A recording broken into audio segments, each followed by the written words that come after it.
और इसी बीच एक बड़ी खबर है, ईरान में अमेरिकी नागरिक हिरासत में है। ये बड़ी जानकारी है। 6 अमेरिकी नागरिकों को ईरान ने डिटेन कर लिया है। बड़ा झटका होगा, क्या इनसे बार्गेन किया जाएगा इसके दम पर, यह बड़ा सवाल। तो ईरान में अमेरिकी नागरिक हिरासत में लिए गए हैं। हालांकि अमेरिका ने पहले ही एडवाइजरी जारी की थी कि जितने भी अमेरिकी नागरिक हैं वो ईरान को छोड़ दें, लेकिन बावजूद इसके जो अमेरिकी नागरिक वहां थे उन्हें हिरासत में लेने का दावा कर रहा है। इसी बीच एक बड़ी खबर बेंजामिन नेतन्याहू से जुड़ी हुई। नेतन्याहू का बड़ा बयान सामने आया। उन्होंने कहा कि हमने ट्रंप को जंग में नहीं घसीटा है। नेतन्याहू ने कहा ट्रंप वही करते हैं जो उन्हें आने वाली पीढ़ियों के लिए सही लगता है। ये बड़ा दावा।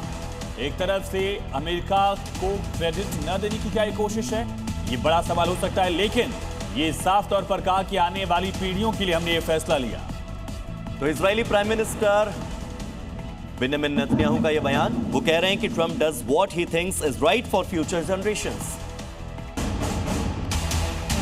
सऊदी अरब में यूएस दूतावास पर हमले से जुड़ी ये बड़ी खबर है। हमले पर राष्ट्रपति ट्रंप ने बड़ा यहां पर बयान दिया, चेतावनी दी है। कहा आपको जल्द ही पता चलेगा कि रियाद में अमेरिकी दूतावास पर हमले और सैनिक की हत्या पर क्या एक्शन होता है।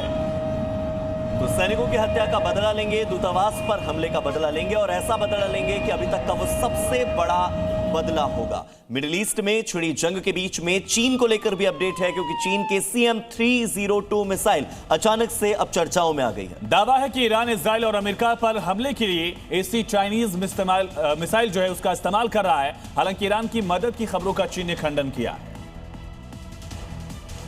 बीजिंग में चीन के विदेश मंत्रालय की प्रवक्ता माओ निंग ने कहा कि ईरान और चीन के बीच ऐसा कोई मिसाइल सौदा नहीं हुआ।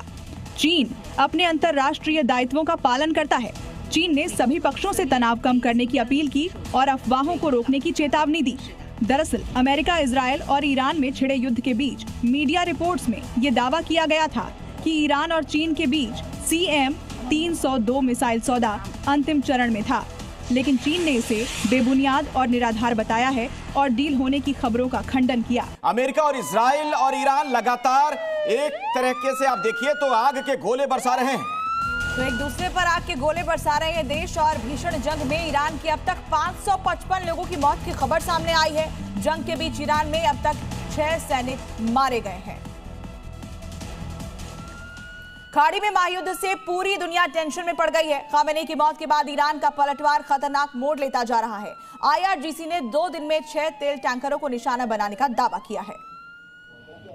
ईरानी रिवॉल्यूशनरी गार्ड्स यानी IRGC ने आधिकारिक तौर पर घोषणा की है कि उन्होंने एथेनोवा नामक अमेरिकी तेल टैंकर पर 2 आत्मघाती ड्रोन से हमला किया। हमले के बाद जहाज में भीषण आग लग गई। समुद्र के बीचों बीच जहाज को जलता हुआ देखा गया। IRGC ने साफ कह दिया है कि हॉर्मुज़ स्ट्रेट बंद है और जो भी यहाँ से गुजरना चाहेगा, हमारे जवान उसमें आग लगा देंगे। जंग नहीं रुकी तो दुनिया के सामने ऊर्जा आपूर्ति का भीषण संकट खड़ा होने वाला है। हॉर्मुज़ जल्द मरुमध्य दुनिया के सबसे महत्वपूर्ण समुद्री मार्गों में से एक है। इजराइल ने पहली बार ईरान की तरफ हो रहे हमलों को रोकने के लिए आयरन बीम का इस्तेमाल किया। ये 100 किलोवाट का डायरेक्ट एनर्जी वेपन है जो हवा में मौजूद ड्रोन मिसाइल और रॉकेट को 10 किलोमीटर तक इंटरसेप्ट कर लेता है। मिडिल ईस्ट में बढ़ते तनाव के बीच ईरान के दक्षिण पश्चिमी शहर आहवाज में आयरन बेस पर जबरदस्त शेलिंग हुई है। ईरान के जवाबी हमलों को नाकाम करने के लिए इजराइल आयरन बीम का इस्तेमाल कर रहा है, जिसकी रेंज 10 किलोमीटर है। 10 किलोमीटर दूर से जब दुश्मन का ड्रोन, मिसाइल या रॉकेट आता दिखता है तो ये आयरन बीम इसे इंटरसेप्ट करता और लेजर से किल करता है। भारत भी डायरेक्ट एनर्जी वेपन पर काम कर रहा है, जो तीनों फोर्स की विश लिस्ट में शामिल हैं।